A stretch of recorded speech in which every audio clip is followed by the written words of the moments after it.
Padre Basilio Arévalo Carranza presenta la reflexión del Evangelio. Bienvenidos. Hace 2021 años, Jesús lanzó una gran pregunta a sus apóstoles y les dice: ¿quién dice la gente que soy yo? Y lamentablemente la gente responde erróneamente. Pensaron que Jesús no era una persona real y dijeron que era Juan Bautista que había resucitado, que era alguno de los profetas o que Elías. Pensaron que era un difunto que había vuelto a la vida. Y Jesús insiste y les pregunta a los discípulos: ¿y ustedes quién dicen que soy yo? Y otra vez Pedro contesta erradamente: tú eres el Mesías. Pero el Mesías era el título que se habían tomado los reyes en el Antiguo Testamento, que se consideraban hijos de Dios, enviados por Dios.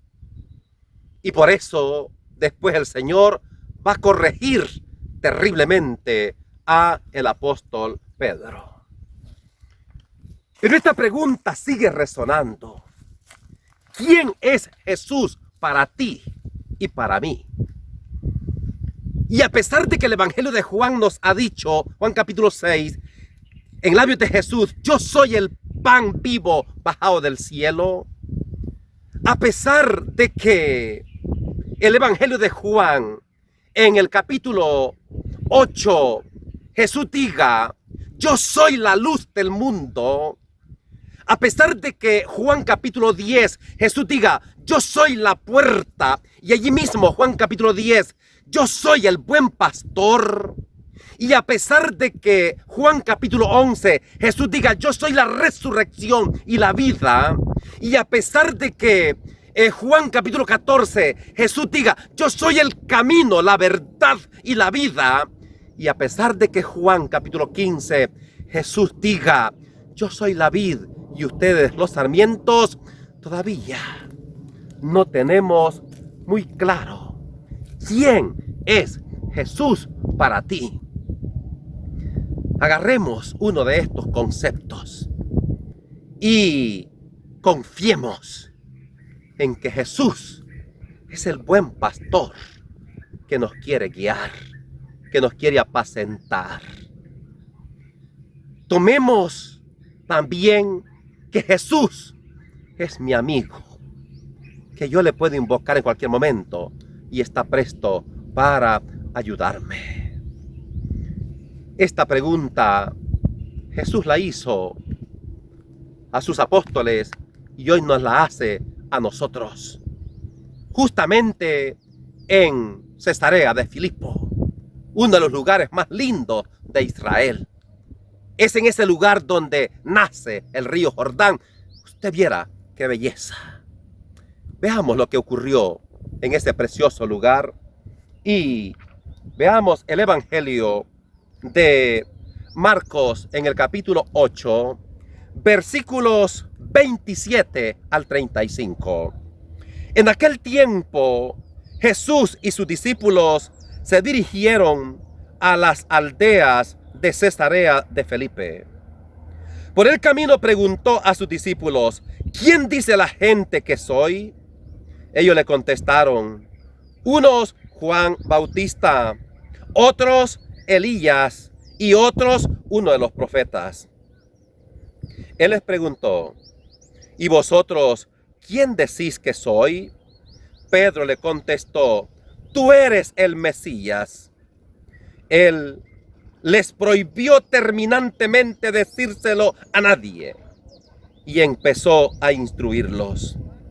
El Hijo del Hombre tiene que padecer mucho, tiene que ser condenado por los senadores, sumos sacerdotes y letrados, ser ejecutado y resucitar a los 3 días.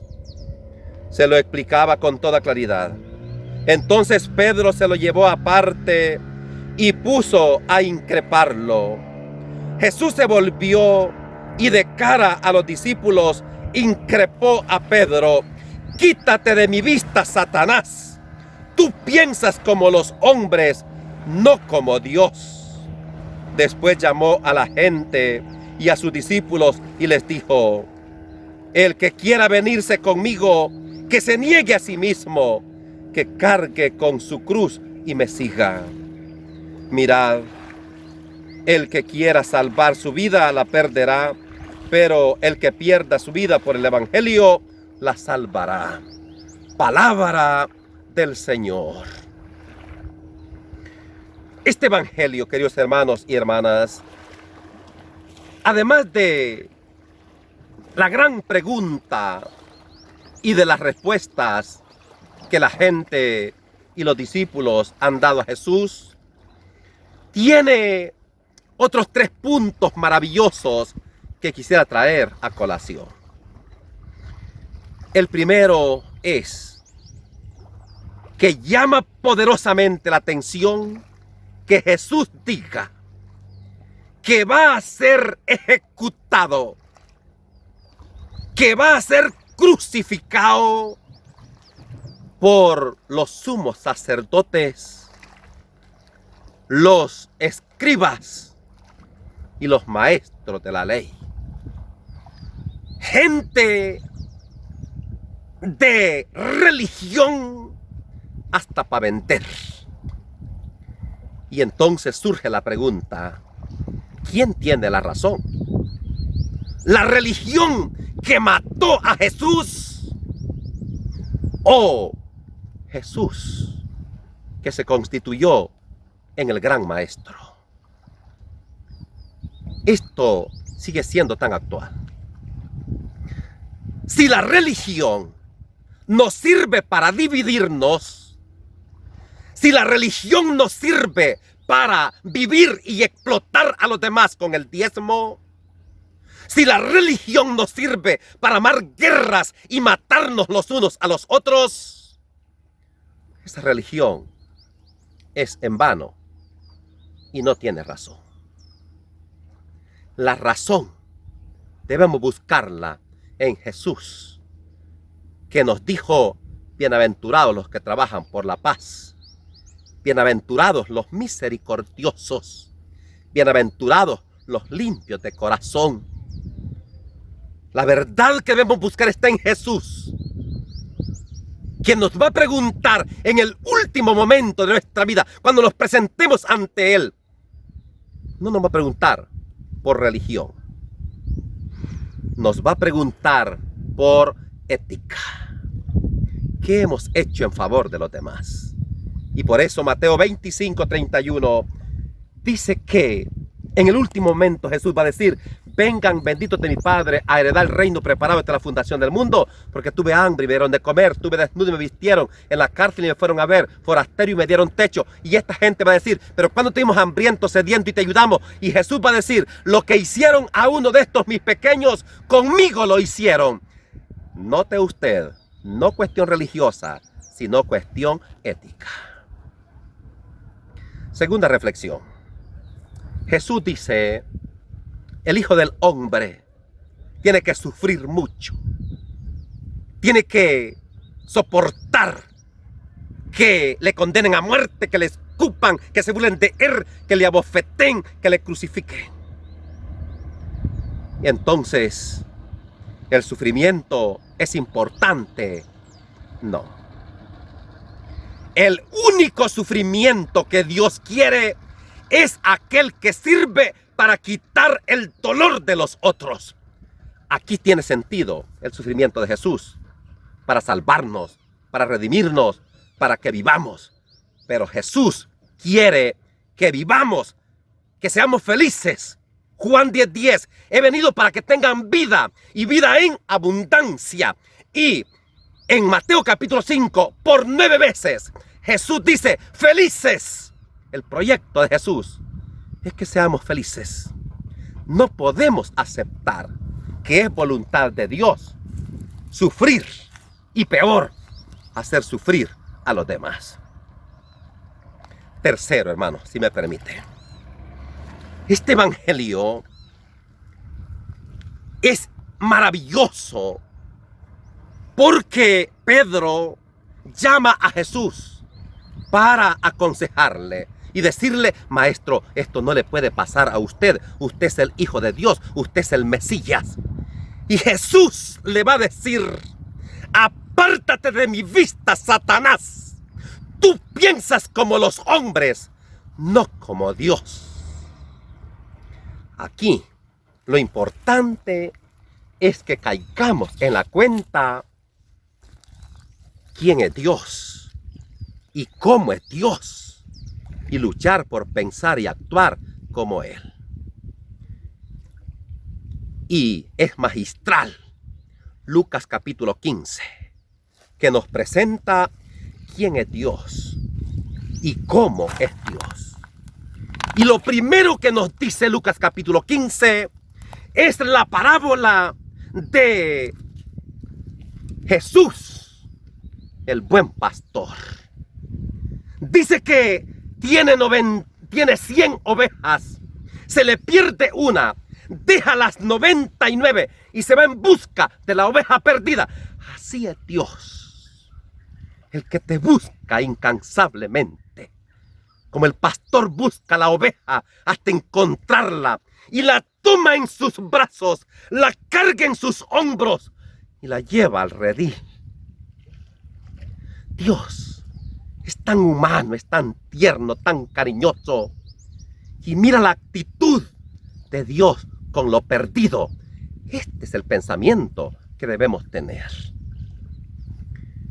Encontramos allí mismo, en Lucas capítulo 15, la parábola de la mujer que pierde una moneda y enciende la luz, barre la casa y busca aquella moneda hasta encontrarla, y invita a medio mundo para hacer fiesta porque ha encontrado la oveja, la moneda perdida. Otra vez, una actitud de Dios como el de una madre, como el de una mujer de hogar que busca aquella moneda hasta encontrarla, y al encontrarla hacer fiesta. Mucho más lindo la parábola del hijo pródigo, que debería ser llamada la parábola del Padre misericordioso.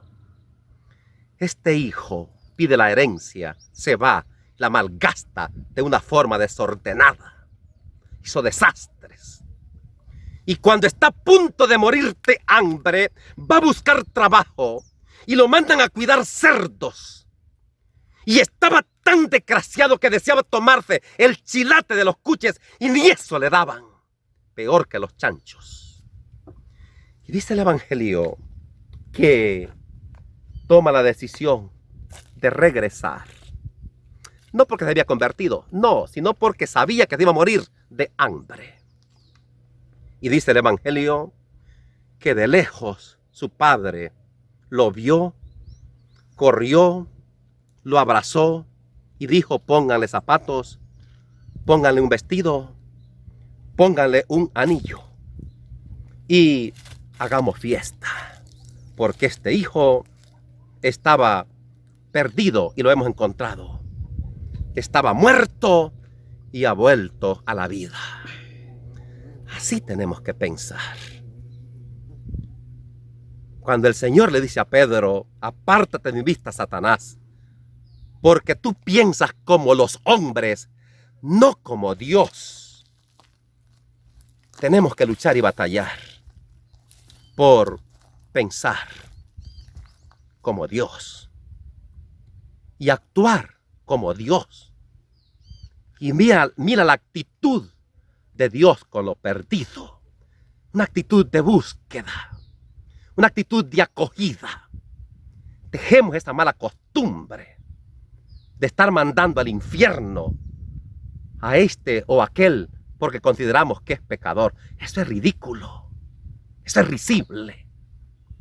Eso es estar pensando como los hombres, no como Dios. Ave María Purísima. Que el Señor esté con ustedes. Y que la bendición de Dios Todopoderoso, del Padre, del Hijo y del Espíritu Santo descienda sobre ustedes y permanezca para siempre. Amén.